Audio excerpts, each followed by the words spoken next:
Sibukkan diri dengan amal soleh yang antum akan tinggalkan nanti. Karena ini penting di sini.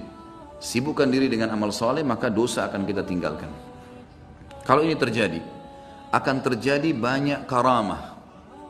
Sebagian ulama menyusun ada beberapa tingkatan karamah itu. Yang pertama, yang umumnya datang kalau orang itu memaksakan diri dalam ibadah, mengerjakan yang wajib dan sunnah, meninggalkan yang haram dan makruh, maka dia akan sering melihat, dia akan sering merasakan firasatul mu'min. Yang kata dalam hadis Nabi SAW, kata Nabi SAW, firasatul mu'min benar. Ada sebuah perasaan yang kita rasakan, orang ini baik atau tidak baik. Jadi ini bisa dibedain ya dengan sesuatu kalau antum belum dekat sama Allah. Itu berarti dari belum tentu benar, bisa dari syaitan, sangka buruk. Tapi kalau seseorang sudah paksain diri, sudah jadwal ibadah tadi, antum bisa merasa orang ini mau niat jahat atau ini orang yang mau baik sama kita.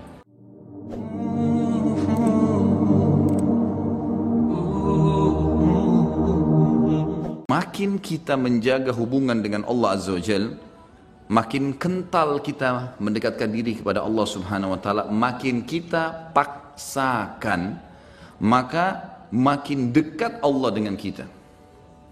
Misal contoh, antum praktekin, buat jadwal 1 bulan dari sekarang atau 1 minggu dari sekarang, 1 bulan lah dari sekarang, coba antum buat sebuah catatan sederhana amal ibadah yang sudah antum kerjakan yang menurut antum paling sempurna pribadi. Tidak usah liatin ke orang lain, tulis misalnya sholat 5 waktu. Saya dari tanggal 1 Muharram ke akhir Muharram saya akan mulai, atau misalnya 1 Oktober sampai akhir Oktober saya mau coba sebulan nih.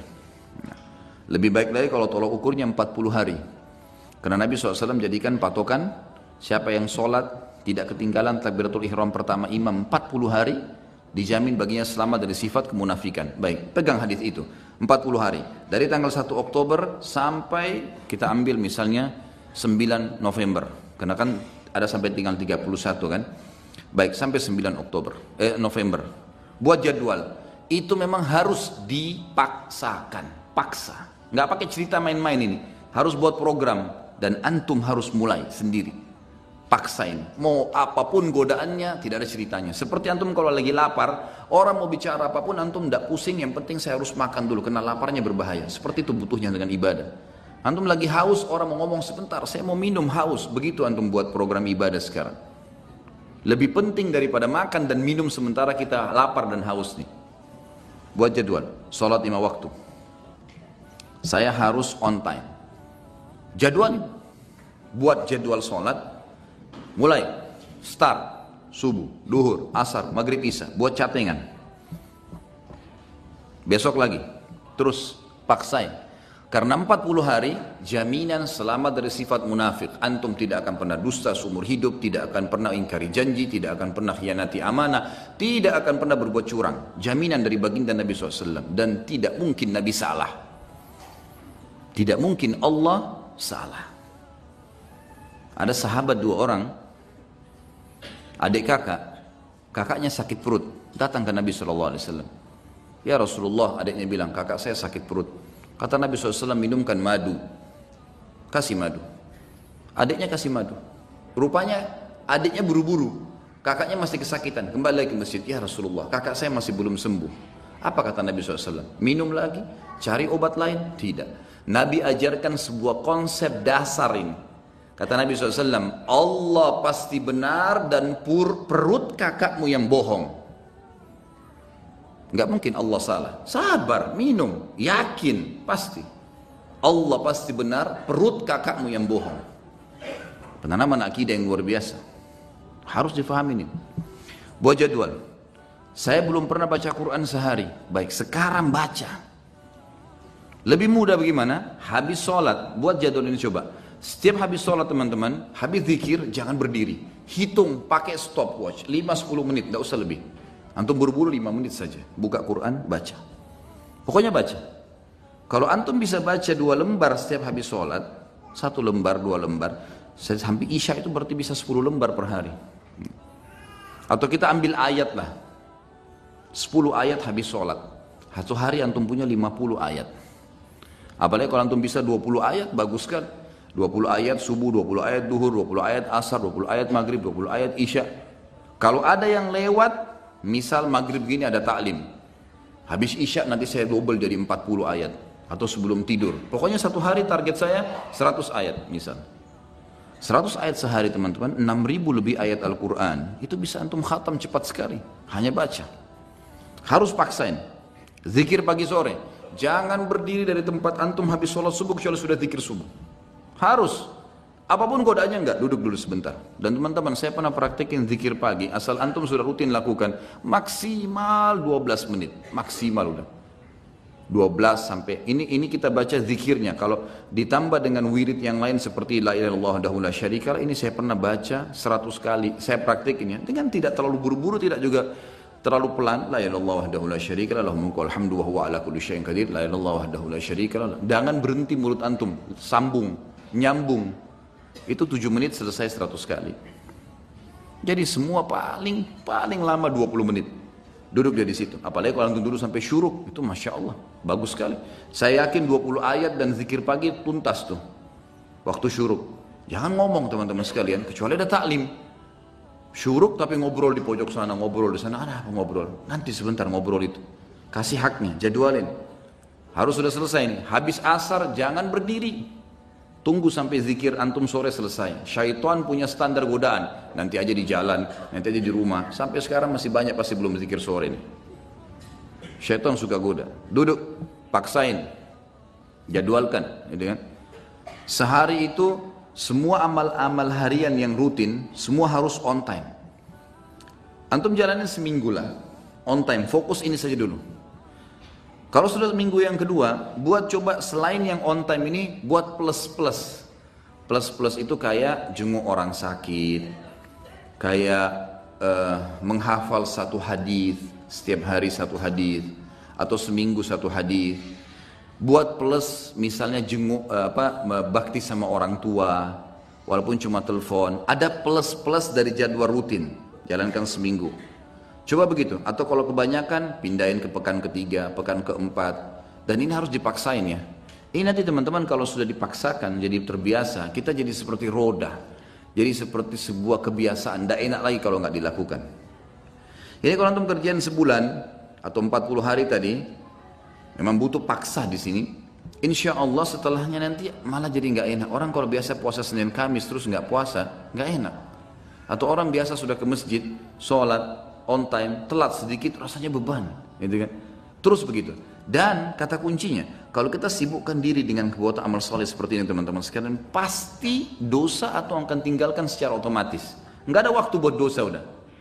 Jadi nggak usah sisipkan energi khusus tinggalkan zina, tinggalkan riba, nggak. Sibukkan diri dengan amal soleh yang antum akan tinggalkan nanti. Karena ini penting di sini. Sibukkan diri dengan amal soleh maka dosa akan kita tinggalkan. Kalau ini terjadi, akan terjadi banyak karamah. Sebagian ulama menyusun ada beberapa tingkatan karamah itu. Yang pertama, yang umumnya datang kalau orang itu memaksakan diri dalam ibadah, mengerjakan yang wajib dan sunnah, meninggalkan yang haram dan makruh, maka dia akan sering melihat, dia akan sering merasakan firasatul mu'min. Yang kata dalam hadis Nabi SAW, kata Nabi SAW, firasatul mu'min benar. Ada sebuah perasaan yang kita rasakan, orang ini baik atau tidak baik. Jadi ini bisa dibedain ya dengan sesuatu kalau antum belum dekat sama Allah. Itu berarti belum tentu benar, bisa dari syaitan, sangka buruk. Tapi kalau seseorang sudah paksain diri, sudah jadwal ibadah tadi, antum bisa merasa orang ini mau niat jahat atau ini orang yang mau baik sama kita. Tapi konsekuensi ini dulu nih. Kalau sudah terpenuhi ini baru. Kalau tidak, masih antum Senin Kamis masih jalan. Ada orang sholat 5 waktu, ya ikhwah banyak. Tapi nggak pernah puasa Senin Kamis. Entah kenapa. Apa udurnya nggak tahu. Mau tunggu mungkin mati, malaikat mau datang baru puasa, Allahu a'lam. Gak ada alasan sama sekali. Kerja, semua orang kerja. Semua panas semua. Ramadan kemarin sudah menghapus semua syubhatnya orang yang tidak puasa. Semua dihapus. Panas iya, kerja iya. Sama semua. Sama, sudah kita dilatih sama Allah SWT. Dan wajar kalau orang menjadi lebih baik. Wajar, gitu kan. Yang kedua, dia kalau terus memaksakan diri lagi, dia akan mendapatkan yang dikenal dengan ru'yah sadiqah. Ru'yah sadiqah ini, sebagian ulama, tentu tidak semua, mengatakan diambil dari sabda Nabi SAW, mimpi yang benar dari seorang mukmin atau ru'ya shadiqah adalah cabang dari 40 cabang kemukjizatan Nabi. Dalam hadis lain dikatakan tidak tertinggal lagi sesuatu yang benar menjelang hari kiamat kecuali mimpi yang benar dari orang mukmin. Misal antum mau pergi umrah atau mau pergi haji, mimpi lihat Ka'bah. Ada orang tua kita mau datang silaturahim, kita mimpi beliau datang, gitu kan? Banyak hal yang diperlihatkan oleh Allah SWT, mimpi. Dan mimpi itu berita gembira, membuat orang mukmin ini senang. Kata para ulama, kalau orang ini belum memaksakan diri ke target-target tadi, mengerjakan semua perintah wajib atau sunnah, meninggalkan semua larangan haram atau makruh, maka bisa saja mimpinya itu bercampur baur dengan hilm. Hilm ini lawannya ru'ya shadiqah. Ru'ya shadiqah, mimpi yang benar dari Allah, sementara hilm dari syaitan. Jadi kalau antum masih mimpi, nggak tahu ini benar dari Allah atau bukan ya. Nah ini karena masih belum sampai pada itu. Tapi orang kalau sampai pada tingkat ini, sebagian ulama mengatakan seperti sabda Nabi SAW. Memang orang mukmin akan mimpi ru'ya shadiqah itu. Orang mimpi ru'ya shadiqah. Ini yang kedua. Kemudian datang yang ketiga, yang setelahnya adalah hal-hal yang terjadi yang memang Allah Subhanahu wa Ta'ala sesuaikan dengan keadaan orang itu. Bisa saja lisannya menjadi petunjuk bagi orang. Seperti misal Umar bin Khattab radhiyallahu anhu, di zaman khilafahnya beliau pernah tiba-tiba naik mimbar, kumpulin orang di masjid, lalu beliau mengatakan, hai pasukanku, ke gununglah kalian, ke gununglah kalian. Bahasa begitu. Orang yang lagi di dalam masjid, apa ini? Amir Mukminin bicara apa ini? Ke gunung, tidak ada pasukan di masjid, bukan pasukan ini. Orang belum mengerti pada saat itu. Lalu Umar bin Khattab turun dari mimbarnya. Orang juga nggak ada yang nanya. Selesai, ternyata Umar bin Khattab lagi mengirim pasukan di perbatasan wilayah Persia. Datang pasukan tersebut, lalu mereka yang memberikan kesaksian. Mereka mengatakan, ya Amir Mu'minin, Allah telah berikan kami kemenangan. Kata Umar, bagaimana kalian menang di depan orang-orang semua? Kata mereka, kami pada saat didesak oleh musuh, dan kami yakin kami akan kalah, kami yakin akan dibantu oleh musuh.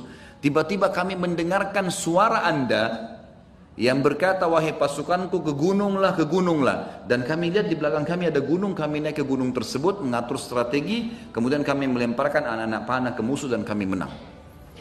Umar bin Khattab waktu itu yang muncul adalah perasaan dia. Dia tidak bisa lihat ghaib.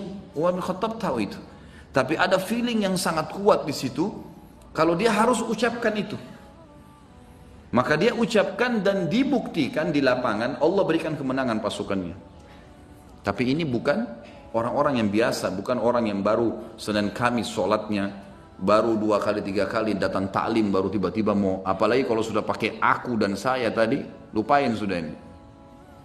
Jelas ini? Ini bahasa Indonesia ini. Ya? Jangan lagi tidak faham.